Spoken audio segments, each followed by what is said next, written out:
Hi, everyone. Judge Andrew Napolitano here for Judging Freedom. Today is Tuesday, February 20th, 2024. Scott Ritter joins us now. Scott, thanks very much for your time and your thoughts. I want to ask you some questions later on about Navalny, Alexei Navalny, the person that the West seems to be idolizing, and President Biden certainly did. You have some facts about his history and background, which caused you to refer to him as a traitor, and I want to get there. But before we do, what is happening in Rafah, in Gaza as we speak, the last city, town, municipality, whatever you want to call it, that seems to be standing in Gaza? Murder, straight up murder, genocide, war crimes, human depravity, evil. That's what's happening. The Israelis are in the business of killing innocent civilians for the purpose of driving 1.6 million people out of Gaza into the Sinai Desert, depopulating Gaza, so that they can terminate Gaza as a Palestinian entity. So this is what's happening. This isn't war. Now, Israel will say, we're going after 4 Hamas battalions that are in Rafah.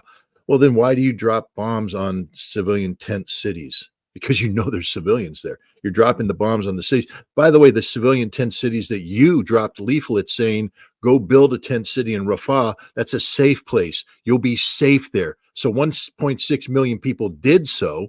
They're there.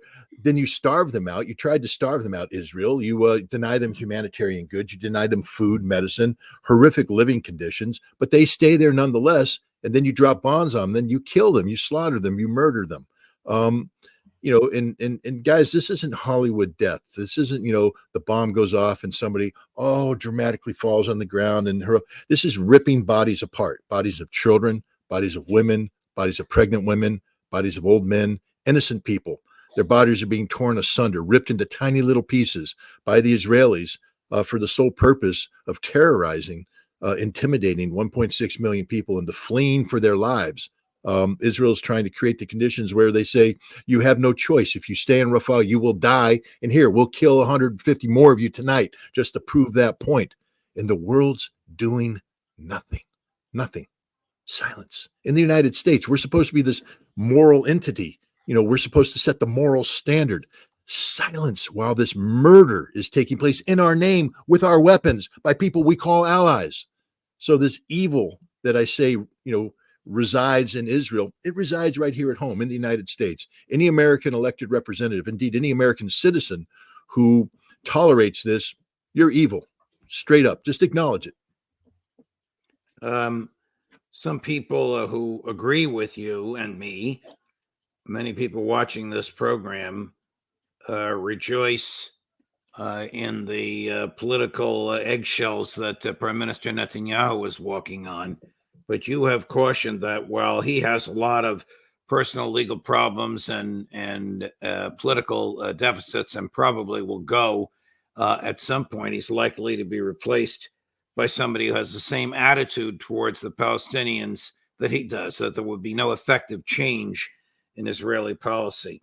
Here's a statement just yesterday from Benny Gantz, a former Israeli general and leader of the opposition in the Knesset, but what you're going to hear him say could very well have been written by Netanyahu. Cut number 1. The world must know, and Hamas leaders must know, if by Ramadan hostages are not home, the fighting will continue everywhere to include Rafah area. We will do so in coordinated manner, facilitating the evacuation of civilians in dialogue with American and Egyptian partners and to minimize the civilian casualties as much as possible. So I guess the only way the IDF can be stopped, the slaughter can be stopped, is by some outside force. It's not going to happen with domestic politics. That's the opposition. Right. No, this is 100%. Look, Israel is morphed from a nation that, and I know, I mean, I continue to learn, Judge. I don't pretend that I know everything about everybody. I perhaps romanticized Yitzhak Rabin. I had the opportunity to sit down with some people who knew Yitzhak Rabin and were part of the policy, and they educated me about what he was really about. He wasn't the perfect peacemaker that I romantic, but he was trying to do a process that was heading in that direction. As imperfect as that process was, there's no Yitzhak Rabins in Israel today. They're gone. They've been pushed out, been silenced. Israel today is a nation composed 100% of radical Zionists who believe in from the river to the sea. I mean, it's amazing how they condemn the Palestinians for making this chant, but it's okay for Israel to say it, and they say it openly now. So yes, you get rid of Netanyahu. Maybe you can get some people to come in who will not be as vigorous in supporting the illegal settlements in West Bank. But the bottom line is, if you're in Israel today, that means you tolerate the policies of Israel. You tolerate the anti-Palestinian policies. You don't want a Palestinian state, and you support this ongoing genocide against the Palestinian people. So yeah, you get rid of Netanyahu. You're just going to replace him with somebody who doesn't carry the same legal baggage domestically. But I'll tell you this, they're all war criminals, and the day of retribution will come. If not at the hands of the Palestinians, Hamas, or Hezbollah, at the international community. Israel is becoming a pariah nation. Brazil just severed diplomatic relations with Israel, and I think that more nations will do so as well. Because, again, what Gantz was saying, we will try to minimize civilian casualties. No, you won't, Benny. You're a liar. You slaughter them. You don't care about them. You don't view them as human, and we have the videotapes to prove it. Is it true that there's one army division in the south about to slaughter Rafah, and 3 in the north? And if they're there in the north, what are they doing? Planning to invade Lebanon and attack Hezbollah? Well, they're in the north as a deterrence against Hezbollah, but the bottom line is there's not enough of them. Hezbollah has been planning a war with Israel for some time now. Israel doesn't have enough military force to stop Hezbollah. The unit in Gaza, yes, they're getting ready to go into Rafah. But remember this, Judge. The Israelis said that they cleared out Gaza City a long time ago. That's in the north. Why are they still there? Why are Israeli troops still dying in Gaza City? Because Hamas is still there. You haven't defeated Hamas. In Khan Yunis, the Israelis claim that they've driven Hamas out of there. But just the other day, 23 Israeli troops were killed in an ambush, and more die every day in other ambushes. Why? Because you haven't driven Hamas out. Israel thinks that they can go into Rafah and drive out a civilian population and defeat Hamas. They're wrong. Hamas is underground. The Israelis acknowledge that they only accounted for about 20% of the tunnels. That's 80% that are left, full of Hamas fighters who still have the ability to come above ground at a time and place of their choosing and kill the Israelis. This isn't going to go the way Israel wants it to go. And the longer they press on this issue, the more the international community is going to rebel against them. I don't know if it's enough to get the United States to end up doing the right thing, because this war could end right now. Again, I'm just straight up telling you that if Joe Biden picked up the phone and read the riot act of Benjamin Netanyahu and told him that, all American aid will cease, that we will insist that, we will sanction Israel. We will make the AIPAC register as foreign agents. We will deny aid to Israel. We will no longer give Israel the backing of the Security Council, so that now the Security Council can pass a Chapter 7 resolution, which allows nations to use military force against Israel. If that's the way Israel wants us to go, then let's go that way. Stop killing Palestinians. But we don't do that, because Israel has bought the U.S. Congress and they bought the presidency, and you'll never get American politicians to show that kind of spine. Who calls the shots in Washington, Biden or Netanyahu? Indirectly Netanyahu. I mean, Netanyahu is an abrasive personality, and there's a problem between Biden and Netanyahu. But there's an entire pro-Israeli network in Washington, D.C., lobbyists, etc., both overt and covert, because remember, the Israeli lobby includes the United States Congress that has been bought for, not just the people who lobby Congress, but there are active Israeli agents in the Congress of the United States. If they were people advocating for Russia the way these people advocate for Israel, we'd have arrested them a long time ago. Are you saying there are Israeli agents who are members of Congress? There's an American congressman who wears an Israeli uniform, because he served in the Israeli army, and after October 7th, he put the uniform on and went to Congress, and everybody said, that's okay. It's Well, not. that can't be okay to wear the military uniform of a foreign country in the House of Representatives. If it's an Israeli uniform, of course it's okay, because we give Israel a pass for everything. If the IDF cannot defeat Hamas, how can they possibly rationally think they can defeat Hezbollah? Well, first of all, the IDF knows that they can't defeat Hezbollah. They know that. Their strategy will be to inflict so much harm on Lebanese civilians that Hezbollah faces a revolt from in its rear area from the Lebanese. That's their only hope, because they will not defeat Hezbollah on the battlefield. Hezbollah is not only not going to allow Israel to take the war to Hezbollah to try and drive them back to the Litani. Hezbollah said if the next war will be fought in northern Israel. Hezbollah is going to northern Israel. The battles will be fought in Kiryat Shimona. The battles will be fought in other Israeli towns and villages in the north. The battles will be fought on the shore of the Galilee. And Israel knows this. And they also know that if that's the battle, they don't have the military force to guarantee victory. And no matter what, once Hezbollah is roaming around northern Israel, capturing villages, forcing the Israelis to destroy these villages in order to recapture them, that's a domestic political loss for Israel as well. It's a nightmare Israel doesn't want to go down. But and the Israeli military knows this. The problem is Netanyahu and Benny Gantz and the other politicians, they have to posture. They have to play tough guy. They have to, convince the Israeli public. Because remember, all these guys were in power on October 7th when Israel got their butts handed to them by Hamas. Right.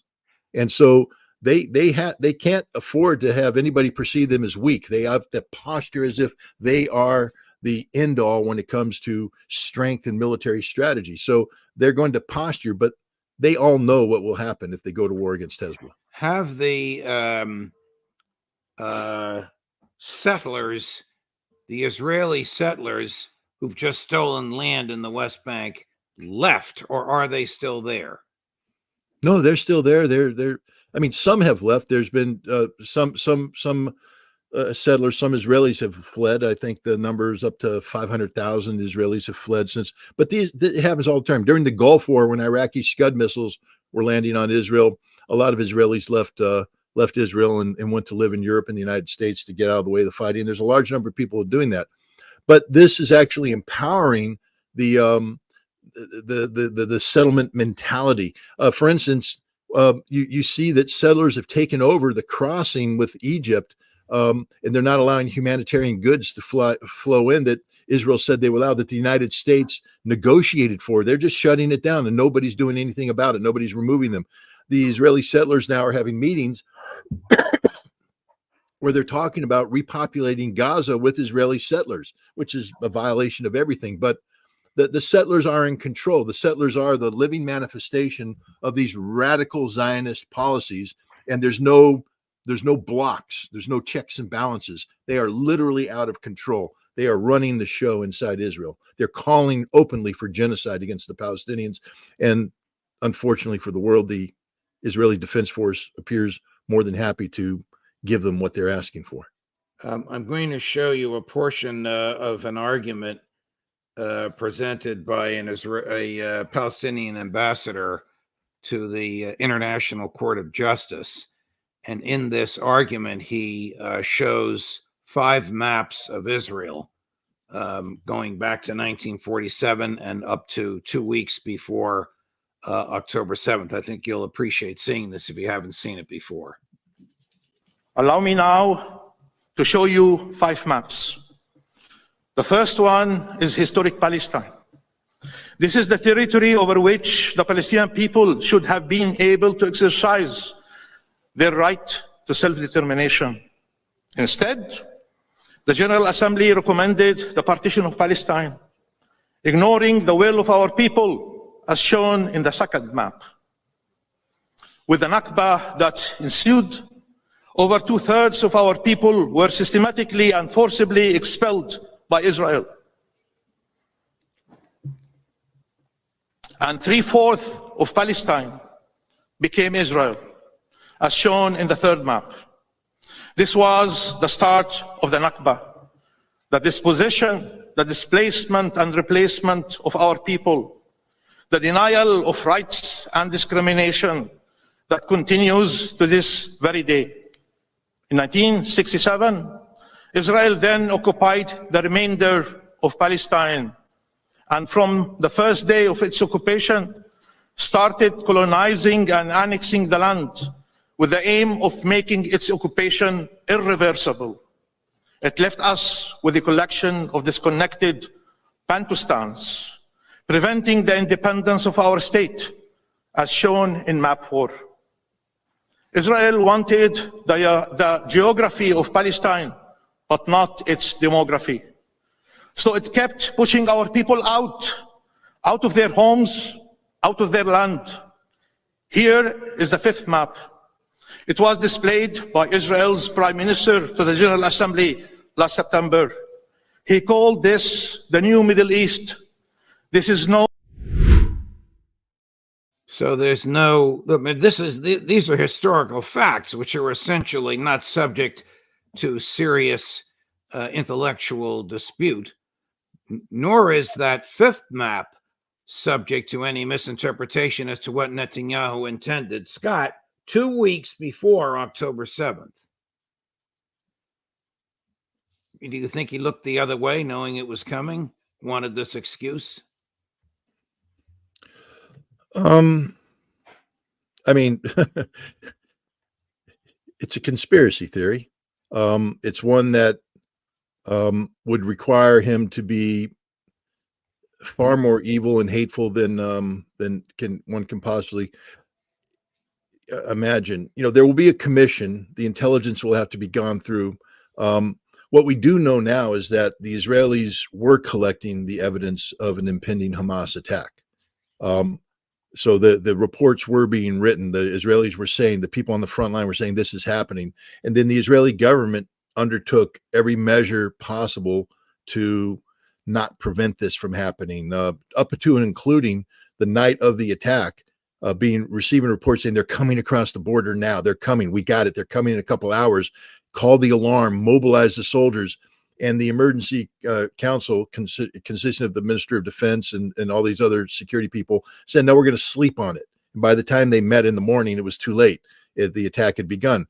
So I think there's plenty of justification to have a commission open up and to look into it. But, you know, you can call me naive or whatever, but that is a level of, I know the Israelis are capable of genocide against the Palestinian people, but you're still going to have to convince me that the Israelis are capable of genocide against their own people to carry out this. I'm not saying it's impossible, but my brain right now just can't register, not from a logical standpoint, but from just a pure emotional standpoint. It would blow my brains to learn that the Israelis sat back and allowed this October 7th to occur, knowing that so many Israelis would lose their lives.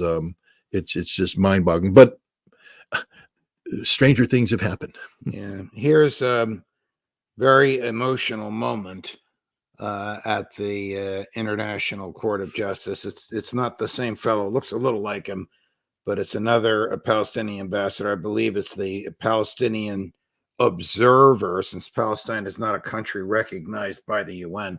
The Palestinian Observer at the UN, who breaks down emotionally in the midst of his argument to the court.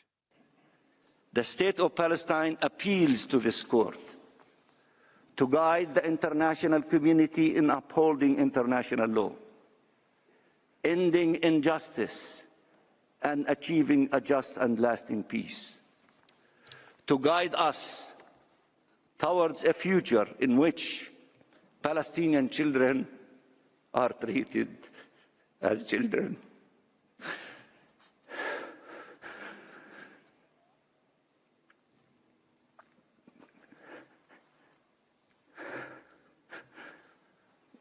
Not as demographic threat, in which the identity of the group to which we belong does not diminish the human rights to which we are all entitled. A future in which no Palestinian and no Israelis is killed. A future in which two states live side by side in peace and security. Are the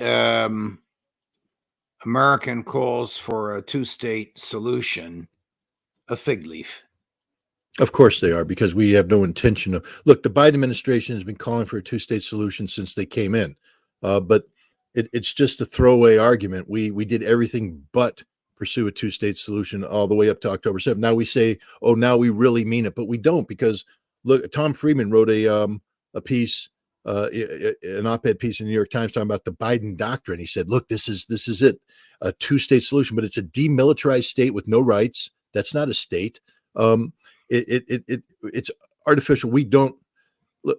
That speech broke your heart. You wanted something else? There's a tape right now of the 6-year-old girl on the phone to the rescuer, or 4-year-old. I mean, she's a very young girl, and she's scared. She's in the car with her dead parents, her dead uncle, aunt, dead cousins, and she's begging for them to come and get her. Please come. I'm scared. It's getting dark.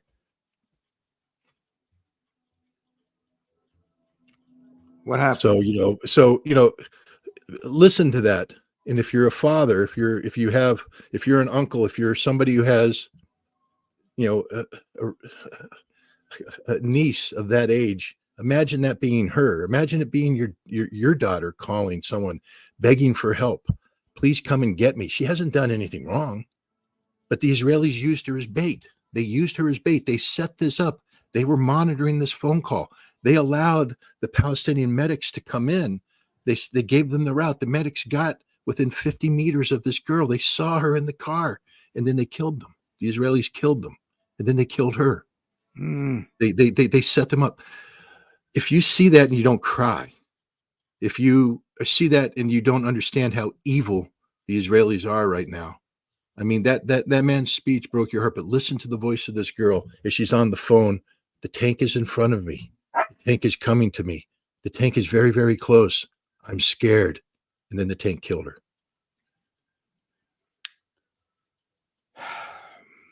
Let's switch gears before I let you go. And while I have you, President Biden has been condemning President Putin personally for the death of Alexei Navalny. Chris, do we have the tape where the reporter asks President Biden about comments he made about Navalny 3 years ago, and the president responds? You warned Vladimir Putin when you were in Geneva of devastating consequences if Navalny died in Russian custody.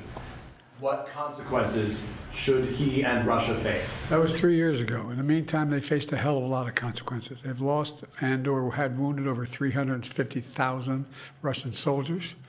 They've made them in a position where they've been subjected to great sanctions across the board, and we're contemplating what else could be done. But what we were talking about at the time, there were no actions being taken against Russia. And look, all that's transpired since then. Was Navalny an intelligence asset of MI6 or CIA or both? Both. Navalny was a political operative. He was groomed by the CIA during a Yale internship. He was supported in Moscow by a network of non-governmental organizations and other entities who received money covertly from British intelligence.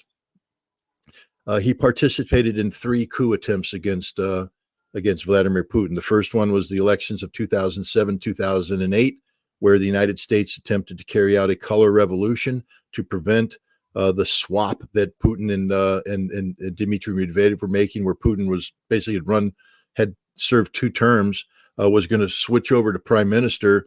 Medvedev would become president, and then at the end they'd switch back. That was the goal. The United States tried to disrupt this to prevent that from happening by carrying out a color revolution where Navalny played an important role. Then after that failed, Navalny got selected for this Yale program, which is really nothing more than a front for the National Resources Division of the CIA to groom, train, recruit, and then deploy him. He got deployed back for the purpose of disrupting Vladimir Putin's attempt to return to power in 2012. We have Navalny's deputy on film with British intelligence saying, I need $10 to $12 million to make this happen, meaning to disrupt Putin's return to power. There it is.